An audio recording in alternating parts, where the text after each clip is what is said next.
ഇല്ല, തീർച്ചയായും ഇല്ല. പണ്ടത്തെ നാളുകളിൽ വാടകയ്ക്കായി, അതായത് വേറെ രാജ്യങ്ങളിൽ പോയി യുദ്ധം ചെയ്യുന്ന ചില രാജ്യങ്ങളുണ്ടായിരുന്നു, സഖ്യകക്ഷികളുണ്ടായിരുന്നു. ഇന്നത്തെ കാലാവസ്ഥയിൽ ഇന്ന് ചൈന ഇറക്കിയ പ്രസ്താവന തന്നെ നോക്കുകയാണെങ്കിൽ ആദ്യത്തെ ലൈനിൽ തന്നെ അവർ പറയുന്നുണ്ട്, ഏതു വിധത്തിലുള്ള ഭീകരതയും അല്ലെങ്കിൽ ടെററിസത്തെയും അവർ പുച്ഛിക്കുന്നു അല്ലെങ്കിൽ അത് തിരസ്കരിക്കുന്നു എന്നുള്ള അങ്ങനെയാണ് തുടങ്ങിയിരിക്കുന്നത്. അപ്പോൾ ആരെങ്കിലും വന്ന് സഹായിക്കുമോ എന്നുള്ളത് വെറും ഒരു മിഥ്യാമോഹം മാത്രമാണ് പാകിസ്ഥാൻ. പാഠം പഠിക്കുമോ എന്നുള്ളത്, അത് പഠിപ്പിക്കണം എന്നുള്ള ഒരു ചിന്താഗതിയാണ് എനിക്കുള്ളത്. അത് ഇനി ഉണ്ടായിക്കൊണ്ടിരിക്കും. കാര്യം എന്ന് വെച്ചാൽ ഇന്ന് ഇങ്ങനെ ഉണ്ടാകും, പെഹൽഗാം എന്ന് പറയുന്ന ഒരു ഇൻസിഡന്റ് ഉണ്ടാകും, അല്ലെങ്കിൽ അതുപോലെ വേറെ ഒരു സ്ഥലത്ത് ഉണ്ടാകും എന്നുള്ള ഒരു ബോധം നമ്മളുടെ സുരക്ഷാ അധികാരികൾക്കോ അല്ലെങ്കിൽ നമ്മുടെ രാജ്യത്തിലുള്ള അധികാരികൾക്കെല്ലാം അറിയാമായിരുന്നു.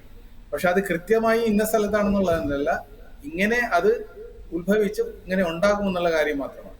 അപ്പൊ അതിനെ പ്രതികരിക്കാനായിട്ട് ഉള്ള തയ്യാറെടുപ്പുകൾ ഉണ്ടാകും. പക്ഷേ ഈ പ്രാവശ്യം ഒരു വ്യത്യാസമുണ്ട്.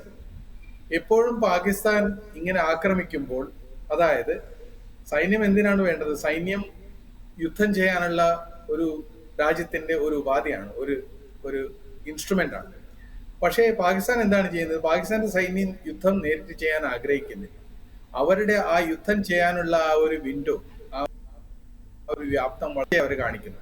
അവര് മുഖ്യമായിട്ടും ഈ ടെററിസ്റ്റ് ഓപ്പറേഷനുകൾ കൂടി ഇന്ത്യയെ പല സ്ഥലത്തും ആക്രമിക്കുക എന്നുള്ള ഒരു സ്ട്രാറ്റജിയാണ് അവർ അഡോപ്റ്റ് ചെയ്തത്. അതിന് ഇന്ത്യ എന്തെങ്കിലും ഒരു പ്രതികരണം നടത്തുമ്പോൾ ഉടനെ തന്നെ അവർ അണുവായുധത്തിന്റെ ഒരു ഓലപ്പാമ്പുകൾ ഇങ്ങനെ ഇറക്കും. ഞങ്ങളുടെ കയ്യിൽ ഇന്നും ഉണ്ടായിരുന്നു അത് സംബന്ധിച്ച ഭീഷണി പ്രതിരോധ മന്ത്രിയുടെ ഭാഗത്തു നിന്നും, കോജ ആസിഫിന്റെ. അതെ, അപ്പോൾ ഇതാണ് അവരുടെ ഇത്. അപ്പൊ അവരുടെ മിലിറ്ററി ഓപ്പറേഷൻസിന്റെ ആ ഒരു ഏരിയ വളരെ കുറച്ചാക്കിയാണ് അവർ പ്രവർത്തിക്കുന്നത്.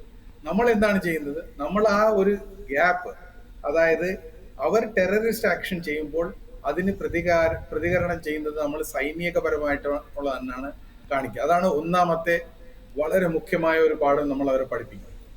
രണ്ടാമത്തത്, നമ്മൾ ഉപയോഗിക്കുന്ന ആയുധ സാമഗ്രികൾ, അതായത് മിസൈലുകളോ അല്ലെങ്കിൽ എയർക്രാഫ്റ്റുകളോ നേരത്തെ തന്നെ നമ്മൾ വാങ്ങിച്ച് വളരെ അധികം കേപ്പബിലിറ്റീസ് ഉള്ള യുദ്ധ സാമഗ്രികളാണ് നമ്മളുടെ കയ്യിലുള്ളത്. അത് പ്രയോഗിക്കാൻ നമ്മൾ മടിക്കില്ല എന്നുള്ളതാണ് രണ്ടാമത്തെ പാഠം പഠിപ്പിച്ചിരിക്കുന്നത്. മൂന്നാമത്തത്, ഈ എസ്കലേറ്ററി ലാഡറിനെ പറ്റി പറഞ്ഞതുപോലെ ഇനിയും പാകിസ്ഥാൻ ഒരു 2 പടി മുകളിലേക്കാണ് പ്രതികരിക്കുന്നതെങ്കിൽ നമ്മൾ അത് ഒരു 5 പടി 10 പടി കടക്കാൻ മടിക്കില്ല എന്നുള്ള ഇച്ഛാശക്തിയും നിശ്ചയദാർഢ്യവും നമ്മൾക്കുണ്ടെന്ന് ആണ് മൂന്നാമത്തെ പാഠം. ഏറ്റവും അവസാനം പറയാത്തൊരു പാഠം നമ്മൾ ചെയ്യുന്നുണ്ട്. അതായത് ഇത് ഒരു 1-ാം അധ്യായം 2-ാം അധ്യായം അങ്ങനെയുള്ള പാഠമല്ല, ഒരു പാഠപുസ്തകം തന്നെയുണ്ട്. സിലബസ് നമ്മൾ ഇട്ടുകൊടുക്കും. നമ്മുടെ സിലബസിനകത്ത് പറയാൻ പോകുന്നത്, പാകിസ്ഥാൻ ഇങ്ങനെയുള്ള കാര്യങ്ങളിൽ നിന്ന് സ്വയമേ പിന്നിൽ അത് പിന്മാറ്റാനുള്ള ക്ഷമത, ഇച്ഛാശക്തിയും നമ്മൾ കാണിക്കും ഭാവിയിൽ എന്നുള്ളതാണ് ഏറ്റവും മുഖ്യമായിട്ടുള്ള പാഠം.